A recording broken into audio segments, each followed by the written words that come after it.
Президенттин милдетин аткаруучу Садыр Жапаров кече 27 октябрда Ала Тоо 24 телеканалына маек берип жатып, Акылбек Жапаровду 3 күндөн бери таппай жатканын билдирди.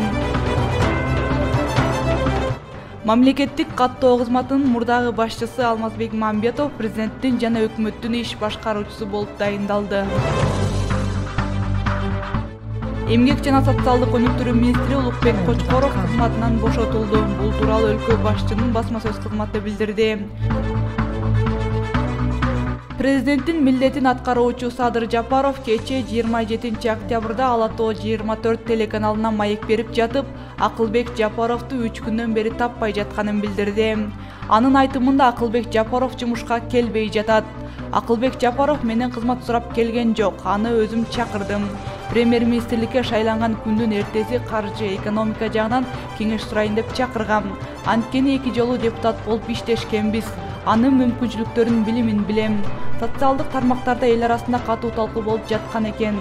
Акылбек Жапаровду алыптыр, эскилерди жыйнап алыптыр дегендей. Акылбек Жапаров жанымда жүрсө эле ошол бойдон жанымда калат, же мени ары бас, бери бас деп башкарып жатат деген кеп эмес.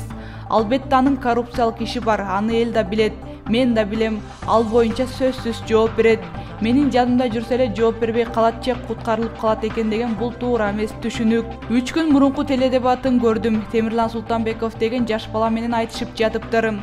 Ошол жерде адепсиз сөздү айтканынан мен өз кулагым менен уктум. Акылбек Жапаровду 3 күндөн бери издеп таппай жатам. Келе элек жумушка. Бүгүндөн баштап ал менин кеңешчим болбойт. Кандай билими бар болсо дагы жаш бала менен ак ийнеге айтышып уят сөз сүйлөгөн үчүн мен аны бүгүн кызматтан алам, деди Жапаров. Мамлекеттик каттоо кызматынын мурдагы башчысы Алмазбек Мамбетов президенттин жана өкмөттүн иш башкаруучусу болуп дайындалды. Бул тууралуу президенттин маалымат кызматы билдирди. Тиешелүү жарлыкка президенттин милдетин аткаруучу Садыр Жапаров кол койду.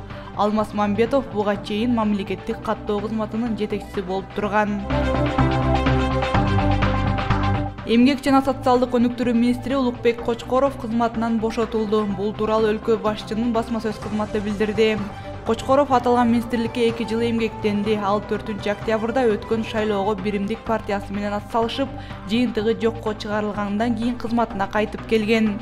Президенттин милдетин аткаруучу Садыр Жапаров кол койгон жарлыкка ылайык Кочкоровдун отставкасы кабыл алынып, эмгек жана социалдык өнүктүрүү министри кызматынан арызына ылайык бошотулду деп айтылат маалыматта.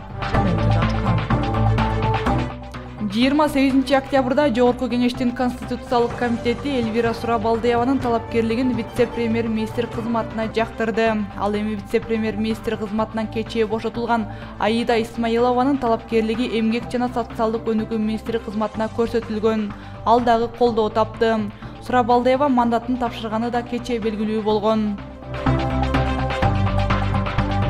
Сауд Арабия умрага барууга уруксат берилген өлкөлөрдүн тизмесин жарыялады. Бул тууралуу Кыргызстандын мусулмандар дин башкармалыгы билдирди. Алардын маалыматында 1 ноябрдан баштап сырттан келүүчүлөрдү умрага кабыл алууну баштап 108 өлкөгө уруксат берди. Алардын катарында Тажикстан, Казакстан, Өзбекстан, Кытай, Түркия, Азербайжан жана Белоруссия өлкөлөрү бар. Азырынча убактылуу уруксат берилбей турган мамлекеттердин саны 20. Алардын катарында Иран, Египет, Катар, Италия жана Кыргызстан бар. Ал эми уруксат берилбей турган мамлекеттердин саны 56. Алардын катарында Орусия, Украина, Улуу Британия жана Америка Кошмо Штаттары бар, дейт муфтият. Эске салсак, 23 сентябрда Сауд Араб башчылыгы 3 атак менен коронавирус илдети азайган өлкөлөргө умра ибадатын аткарууга уруксат бериле тургандыгын жарыялап, ал үчүн атайын график иштелип чыгарын маалымдашкан.